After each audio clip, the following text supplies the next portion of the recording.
There was this woman named Elena who lived in a small town where everyone knew each other's names. Life wasn't easy for her. She worked hard every day just to make sure her son had what he needed. She was raising him on her own. And though times were tough, she always tried to stay strong. Elena had grown up not far from where she lived now. Her father had owned a piece of land out in the countryside. It wasn't huge, but it meant everything to her. That land had been in their family for years.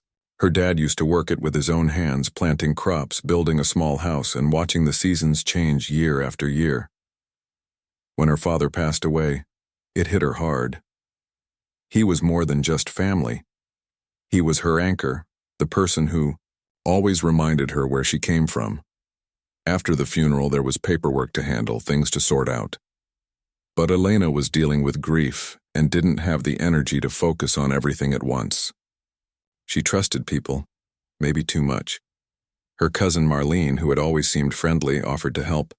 She said she'd take care of some documents, check on the land, make sure nothing got lost in the mess of legal stuff. Elena was grateful. She didn't know how deep into trouble she was walking. Years went by. Elena didn't visit the land often. She had a job, a kid to raise, and life kept moving forward. But every now and then, she'd think about that place.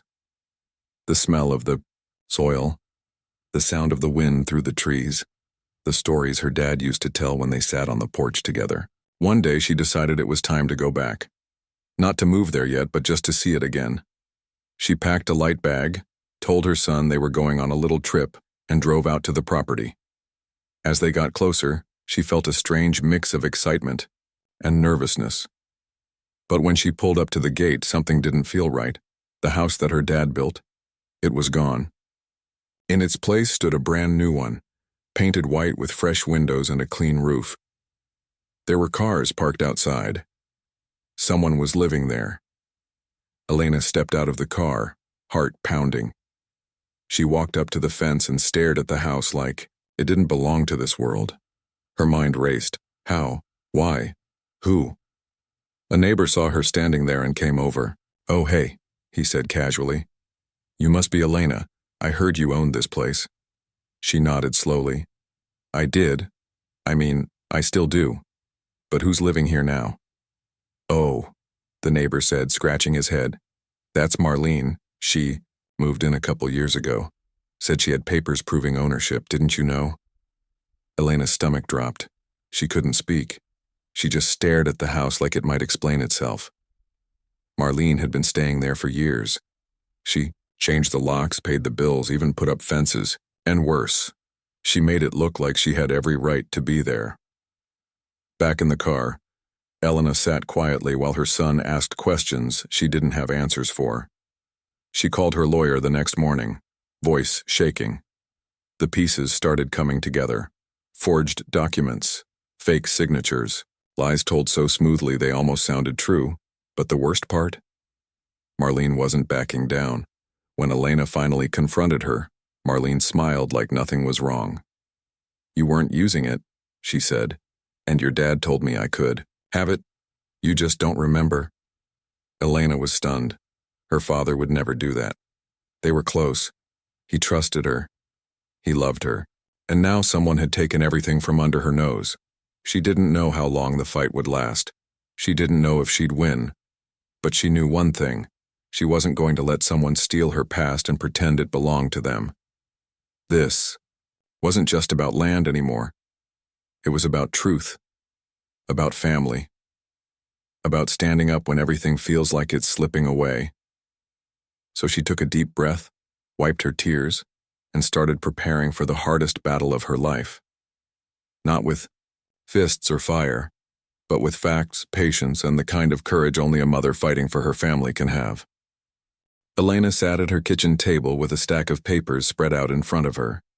Her hands were shaking as she flipped through them one by one. The documents were supposed to prove who owned the land: her father's will, property records, legal forms. But some of them didn't look right. Signatures looked off. Dates didn't line up. And worst of all, Marlene's name kept showing up where it didn't belong. She called her lawyer again that afternoon, voice low like someone might overhear. I think she forged these, Elena said, trying not to cry. This isn't real, is it? The lawyer asked her to bring everything in. So the next day she packed the papers into a folder, dropped her son off at school, and drove across town to the small office tucked between a dry cleaner and an old coffee shop. Inside, the lawyer, a middle-aged man named Mr. Alvarez, took his time going through each page. He had a way of reading things that made you feel like he saw more than just the words on paper. After about 20 minutes, he leaned back in his chair and sighed. These are definitely not legitimate, he said. Some of these signatures don't match. Some of the dates don't make sense. This transfer, it was never filed with the county. None of this holds up. Elena felt a mix of relief and anger rise in her chest. Relief because she wasn't imagining things. Anger because someone had gone to such lengths to lie. She really did this, Elena whispered. Mr. Alvarez nodded. We can fight this, but it won't be easy. She's been living there for years. She'll probably claim adverse possession. Elena frowned. What does that mean? He explained how, in some cases, if someone lives on a piece of land openly and without permission, for a long enough time they could actually gain legal rights to it. It sounded crazy to Elena. How could someone just take something that wasn't theirs? But we have proof, Mr. Alvarez said. Your father never gave her this land. We just need to show that. That night, Elena sat alone in her room staring at the ceiling. She thought about her dad. How proud he was when he worked that land. How he used to take her with him every weekend, teaching her how to plant seeds, how to spot good soil from bad. That land wasn't just dirt and trees, it was part of her family's story, and now someone was trying to erase that. The next few weeks were exhausting. Mr. Alvarez started gathering evidence. They needed witnesses, old records, anything that could help prove the truth. Elena reached out to people who knew her dad, old neighbors, friends, even distant relatives. One neighbor, Mrs. Ruiz, remembered seeing Elena's dad just months before he passed away. She told Mr. Alvarez how he talked about leaving the land to his daughter, how proud he was of her, how he wanted her to build a home there someday. Another witness came forward, an old friend of her father's who helped fix the roof one summer. He confirmed that her dad had always planned for Elena to inherit the place. Meanwhile, Elena tried to stay strong for her son. She didn't want him to feel the weight of what was happening. But sometimes, late at night, she'd sit outside and just stare at the sky, wondering if she was doing the right thing. Her son noticed. "Mom, are you okay?" he asked one evening while they ate dinner. She smiled, but it didn't reach her eyes. "Yeah, baby, just tired." He looked at her for a moment, then said, "You're fighting for us, aren't you?" She blinked back tears. "Yeah, I am." Marlene, on the other hand, wasn't making this easy. When Mr. Alvarez sent a formal letter asking her to vacate the property, she responded with one of her own, threatening legal action if Elena didn't back off. She claimed she had a verbal agreement with Elena's father, said he promised her the land in exchange for helping take care of him in his final years. Elena couldn't believe it. Her dad had always been kind, sure, but he would never do that behind her back. Never. Marlene even went so far as to file a counterclaim. She said she had lived on the land for over 5 years, paid taxes on it, improved it. She argued that, legally, it belonged to her now. It was like watching someone rewrite history. But Elena refused to give up. She spent hours digging through old boxes in her garage, looking for anything that might help. Photos, letters, anything that showed her connection to the land. One rainy afternoon, she found a small notebook tucked inside an old wooden crate. It was her dad's journal. She opened it carefully, flipping through pages filled with notes about crops, weather patterns, and repairs he had done around the house. Then near the end, she found something else, a handwritten entry dated just a few months before he passed away. "I've made my decision. The land goes to Elena. Always has. I know life's been hard for her, but she's strong. She deserves this. I just hope she finds peace here one day." Elena held the book close to her chest and let herself cry. This was proof. Real proof. Not just legal stuff. Emotional proof. Proof that this land meant something, that it was hers. As the days turned into weeks, Elena started preparing for what was coming next. Court, a real trial. It scared her. She wasn't rich. She didn't have fancy lawyers or big connections. But she had something stronger: truth, and the memory of her father. She also had her community. Neighbors started speaking up, sharing what they knew. Old photos surfaced. People who hadn't seen each other in years suddenly showed up to support her. It reminded her that even in tough times, people still believed in doing the right thing. Still, the pressure was real. Marlene hired a lawyer too, one who liked to talk loud and wave papers around like they meant something. He accused Elena of being bitter, of trying to take something from someone who had already built a life there. Elena stayed quiet during those meetings. She didn't argue. She didn't shout. She just listened, knowing that when the time came, the facts would speak louder than anyone's words. Then came the day before court. Elena sat at the kitchen table again, this time with Mr. Alvarez beside her. He handed her a thick folder. "This is everything we've got," he said. "Photos, testimonies, your dad's journal, expert analysis on the forged documents. If we present this right, we win." Elena took a deep breath and nodded.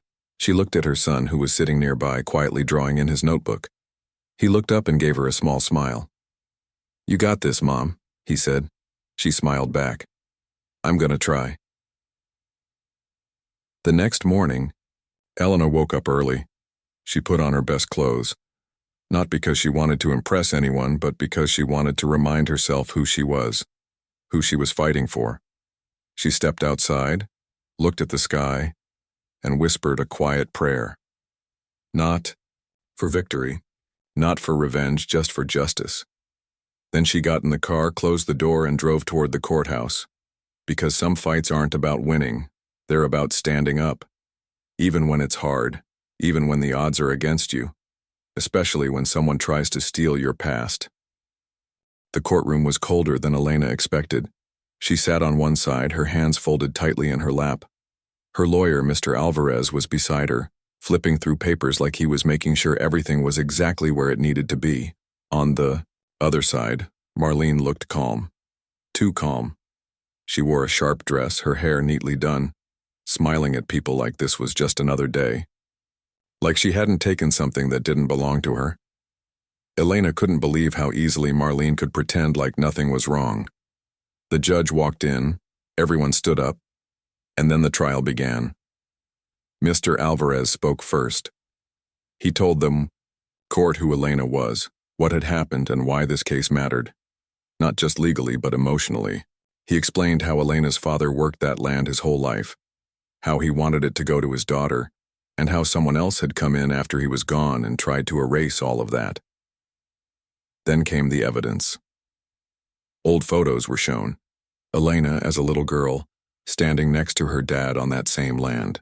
A video recording from years ago where her father talked about leaving the place to her. Then came the journal entry, the one that made Elena cry when she found it. "I've made my decision. The land goes to Elena. Always has. I know life's been hard for her, but she's strong. She deserves this. I just hope she finds peace here one day." That line was read out loud in the courtroom. It got quiet. Even Marlene's lawyer stopped writing for a second. But then came the pushback. Marlene's lawyer stood up and started talking fast. He said Elena wasn't even living on the property, said she hadn't paid taxes on it, said Marlene had improved. The house, planted trees, fixed the roof. Like that somehow made it hers. He called it adverse possession. Just because someone left something alone, he said, doesn't mean they don't care about it. But if someone else steps in and makes it their home, maybe they deserve it more. Elena felt her stomach twist. How could someone say that? How could someone take something from someone else and then act like it was fair? Mr. Alvarez didn't get angry. He stayed calm, professional. He asked questions about the documents Marlene used, about the signatures that didn't match, about the fact that none of the transfers were ever officially filed with the county. One by one, the lies started to fall apart. A handwriting expert was brought in. He showed how some of the documents had fake signatures, ones that looked like Elena's dad's but weren't. He pointed out dates that didn't make sense, contracts that had no official record. Then came the neighbors. Mrs. Ruiz took the stand. She told the court how Elena's father always talked about leaving the land to his daughter, how proud he was of her, how he never once mentioned giving it to anyone else. Another neighbor, an old man named Mr. Delgado, remembered helping Elena's dad fix the fence a few months before he passed away. He said Elena's dad had told him, "This place is going to Elena. Always has been." More witnesses followed, each one adding another piece to the truth. And still, Marlene sat there, acting like it didn't matter, like she hadn't lied, like she hadn't stolen. As the trial went on, Elena started feeling something shift, not just in the courtroom but inside herself.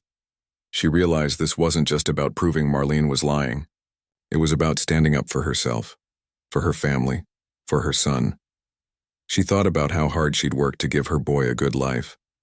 How many nights she stayed up worrying about bills, about school, about whether they were doing okay.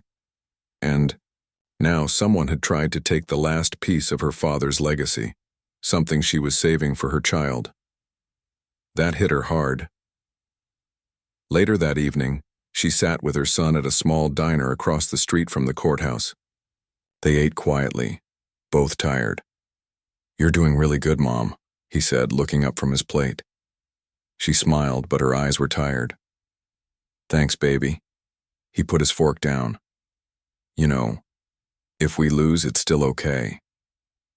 Elena looked at him closely. "Why do you say that?" He shrugged. "Because you already won something important." She raised an eyebrow. "What do you mean?" "You stood up," he said simply. "Even when it was scary.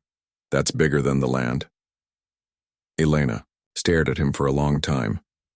Then she reached over and gently touched his hand. "You're right," she whispered. The next day, the final arguments were made. Mr. Alvarez stood up and spoke from the heart. "This isn't just about land," he said. "It's about honesty, about respect, about protecting what matters to us, even when someone tries to take it." He paused, then added, "My client didn't start this fight. She didn't want any of this, but when someone steals from your past, from your family, from your future, you have to fight back." Marlene's lawyer tried to argue again, but it sounded weaker now, like he knew the truth was slipping away. After the final words were spoken, the judge gave the jury instructions and sent them off to decide. Elena waited all day, then into the night. Her phone buzzed nonstop, friends checking in, neighbors sending prayers, strangers sharing messages of support. She barely moved. Finally, the next morning, they were called back into the courtroom. Everyone stood. The foreperson of the jury cleared their throat. "We find in favor of the plaintiff," they said. "The property belongs to Elena Morales. All forged documents are invalid. We recommend further investigation into fraudulent claims." Silence filled the room for a moment. Then Elena exhaled. It was over. She did it. Not with money or power, but with truth, with courage, with love. Later that day, Elena walked outside, blinking in the sunlight. People came up to hug her. Some cried. Others just smiled and said, "We knew you'd win." Her son ran up to her and threw his arms around her waist. "I told you," he whispered. She held him close. They didn't rush anywhere. They just stood there together. Later that week, Marlene packed up and left the house. She didn't say goodbye. Didn't leave a note. Just disappeared. The land was finally Elena's again, not just on paper, but in her heart. She knew she still had work to do. Rebuilding wouldn't be easy. But for the first time in a long time, she felt hopeful. One afternoon, she drove out to the property with her son. They walked through the empty house, then stepped outside. She pulled out a small sapling, a young tree, and knelt down near the spot where her dad used to sit. Together, they planted it. She wiped sweat from her forehead and looked at her son. "This is where it all starts again," she said. He nodded. And somewhere deep inside, Elena felt her father smiling, because justice had been served, not with fire or noise, but with quiet strength and the kind of love that doesn't let go. Elena stood on the land that finally belonged to her again. The house was empty now. Marlene had left in silence, taking what she could and leaving behind the rest. The windows were open, letting in the breeze. Birds chirped in the distance. Everything felt still, like the place was waiting for something new to begin. She walked through the rooms slowly, touching the walls like they might remember everything that had happened here. Her son followed close behind, quiet but watching everything. "This is ours now," she said softly. He nodded. "Feels different." She smiled. "Yeah, it does." But even though the court had given her back the land, Elena knew the real work was just starting. Rebuilding wasn't easy. There were repairs to make, paint to touch up, floors that needed fixing, pipes that groaned when you turned on the water. She didn't have a lot of money, but she had help. Neighbors showed up with tools and paintbrushes. Some brought food. Others just came to sit with her while she worked, telling stories about her dad, reminding her why this place mattered so much. One older man named Mr. Delgado helped fix the fence. He remembered Elena as a little girl, running barefoot through the yard. "You've got his eyes," he told her, "and his stubbornness too." She laughed, wiping sweat from her forehead. It felt good to be surrounded by people who cared, people who saw how hard she'd fought and wanted to help her win the next part of the battle, not in court, but in life. As the days passed, Elena started thinking beyond just fixing the house. She thought about what had happened, the lies, the stolen documents, the way Marlene acted like none of it mattered. And she realized something. This wasn't just her story. There were other people out there going through the same thing, people whose families had been taken advantage of, whose past had been stolen by someone greedy. She decided to do something about it. At first it was small. She posted on local groups online, sharing what she went through, telling people to keep their documents safe, to double-check property records, to never let someone else take control of their family's legacy. Then more people started reaching out. A woman from another town said her uncle had tried to forge a will after her mother died. Man messaged her saying his cousin had moved into his grandfather's home and refused to leave. They all had stories, and they all needed help. So Elena started meeting with them, offering advice, sharing what she learned from her lawyer, helping them understand their rights. It became something bigger than she ever expected. One afternoon, she sat across from a young man named Luis at a small cafe near town. He looked tired, stressed. His hands shook slightly as he held his coffee. "My mom passed away last year," he said quietly. "Her sister took everything. The house, the car, even her jewelry. Said she earned it because she took care of her." Elena listened carefully. "She's not even letting me go inside," he continued. "Says I'm not family enough to deserve anything." Elena reached out and gently touched his hand. "I know how that feels," she said. "Like someone's rewriting your story without asking you." He looked at her, eyes full of hope and pain. "I want mine back," he whispered. "You can," she said. "I'll help you." From that moment on, Elena made it her mission. She started giving talks at community centers, sharing her experience at local meetings, even spoke at a small legal aid office where people came looking for help. They couldn't afford, she wasn't a lawyer, but she had something powerful: experience, truth, and the courage to speak up when others were too afraid. People began calling her the land protector, not because she was rich or famous, but because she understood what it meant to lose something that mattered. Still, healing took time.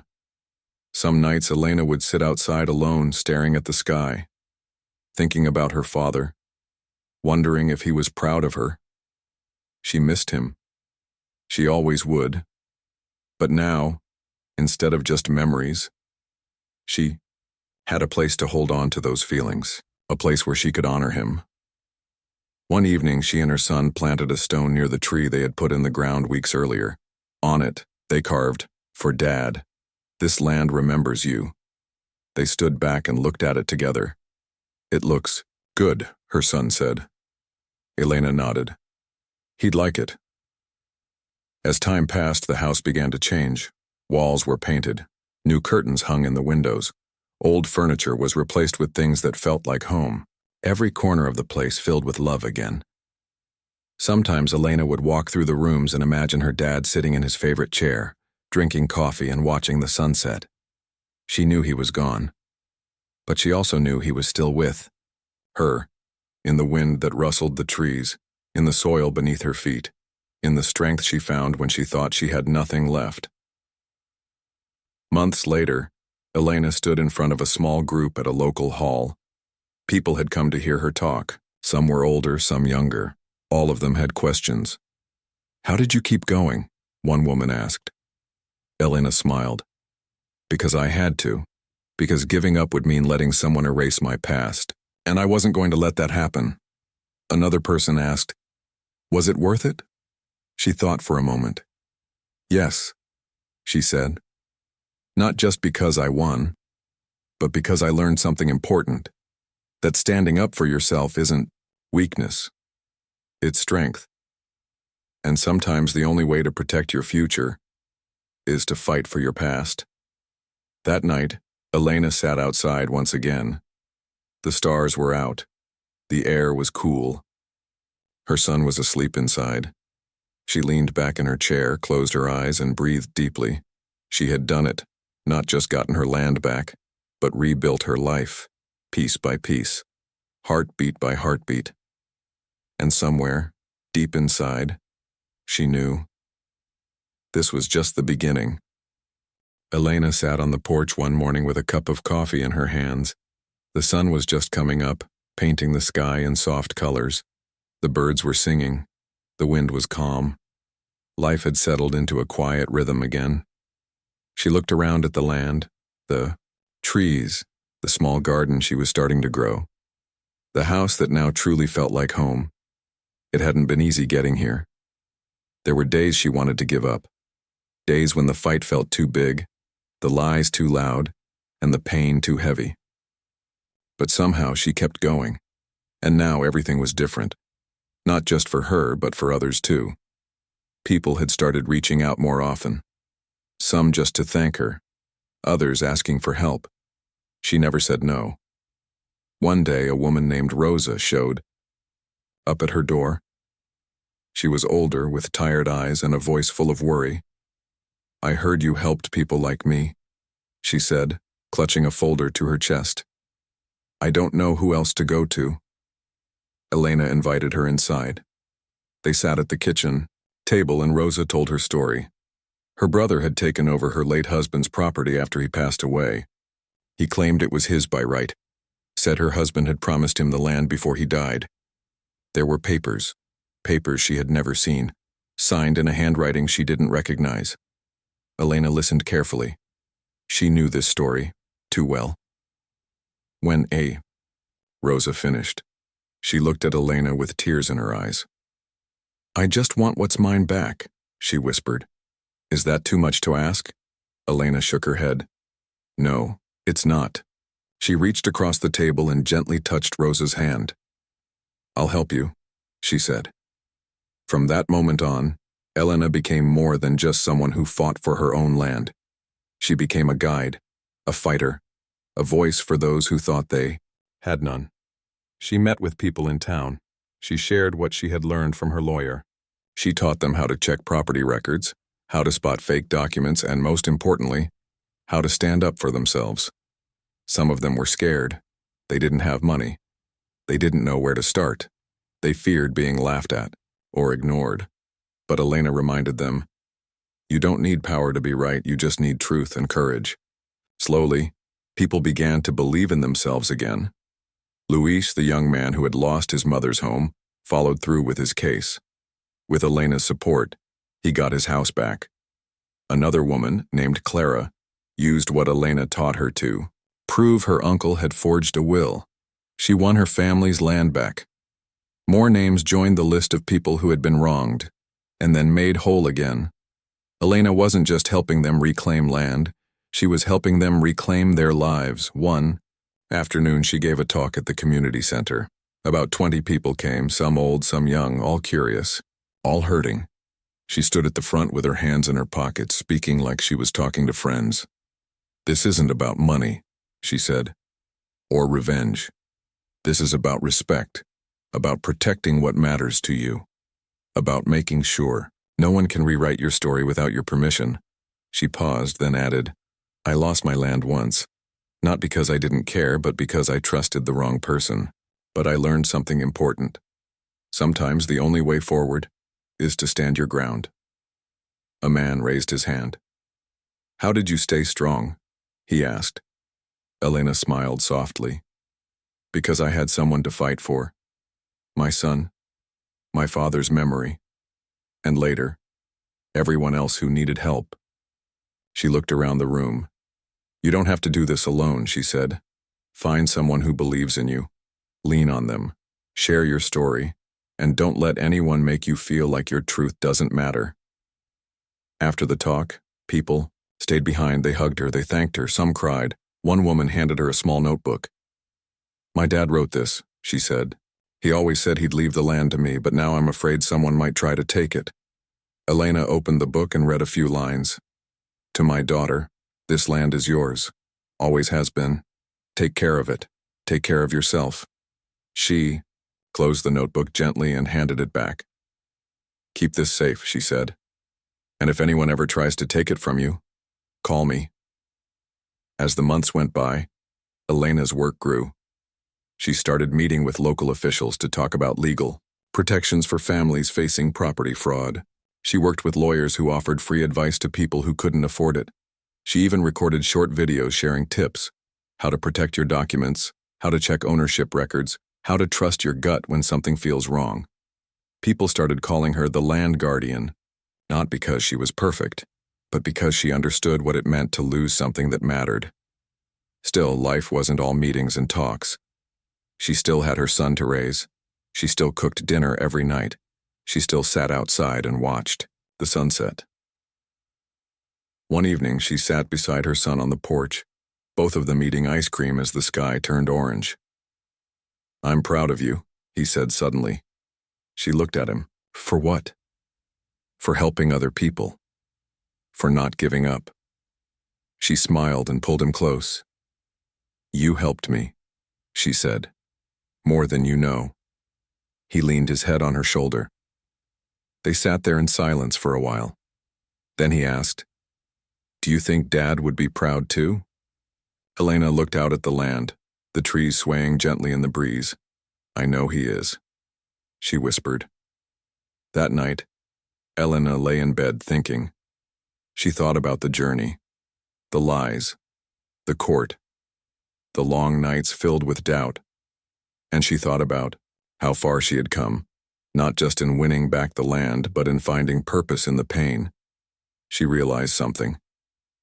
Her father's land hadn't just given her roots, it had given her wings. Time passed. The seasons changed. Spring came again. Elena stood on the porch one morning watching the sun rise over the land she had fought so hard for. The trees were greener now. Birds chirped like they were celebrating something quiet but deep. She took a deep breath. Everything felt different now. Not because the world had changed, but because she had. Life wasn't perfect, but it was full. Her son was growing up fast. He helped her fix the garden, built a small wooden bench under the big tree, and sometimes just sat with her after school, telling stories about his day. They had built something real here, not just a house, but a home. And more than that, they had built strength. Not the kind you see in movies, but the kind that grows slowly like roots beneath the ground. Quiet, steady, unshakable. One afternoon, Elena got a letter in the mail. It was from the county office. She opened it carefully, heart beating a little faster. Inside was a form, proof that the land was officially hers again. No questions left, no claims hanging over her head. She read it twice, then smiled. It wasn't just paper, it was peace. As the months went by, she kept helping others. She met with families who were going through what she once did. She shared her story at community centers. She even worked with local officials to make it harder for people to steal land through fake documents. Some called her brave. Others said she was inspiring. But Elena didn't do it for praise. She did it because she remembered how it felt to be alone, to feel like someone had taken everything from her, and she wanted to make sure no one else had to go through that without help.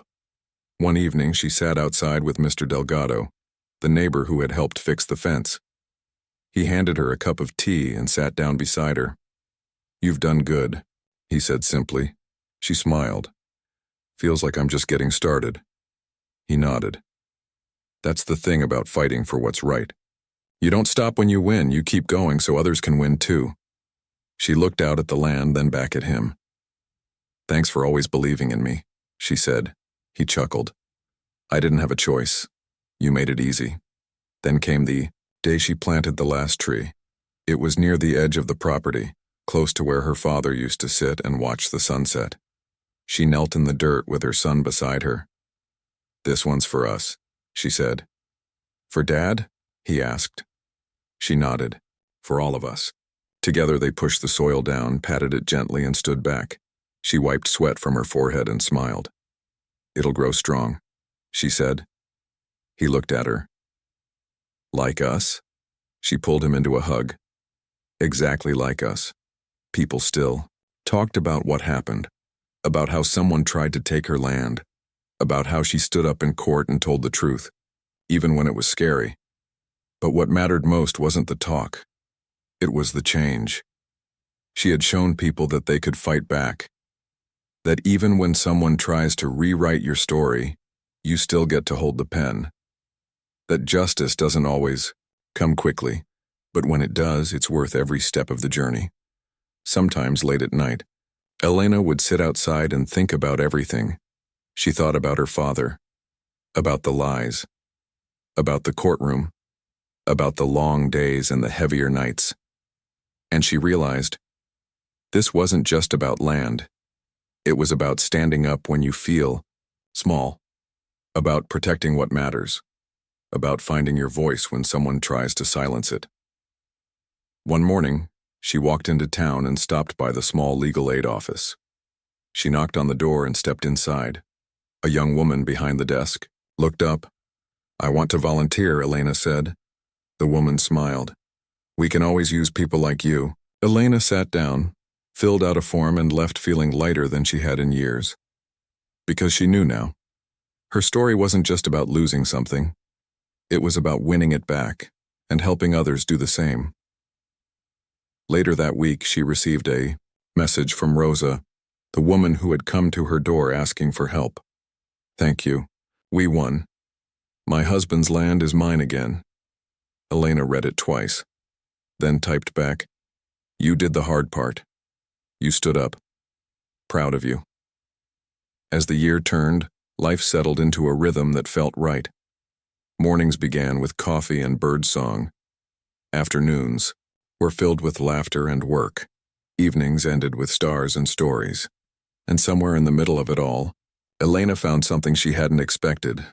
Not just justice, but healing. One night she stood in the yard looking up at the sky. The moon was bright. The air was cool. Her son was asleep inside. She whispered into the wind, "Dad, we did it." There was no answer. Just the rustle of leaves, the soft hum of life, and the quiet joy of knowing she had protected what mattered. Not just for herself, but for everyone who came after her. And somewhere, deep in her heart, she knew he was proud.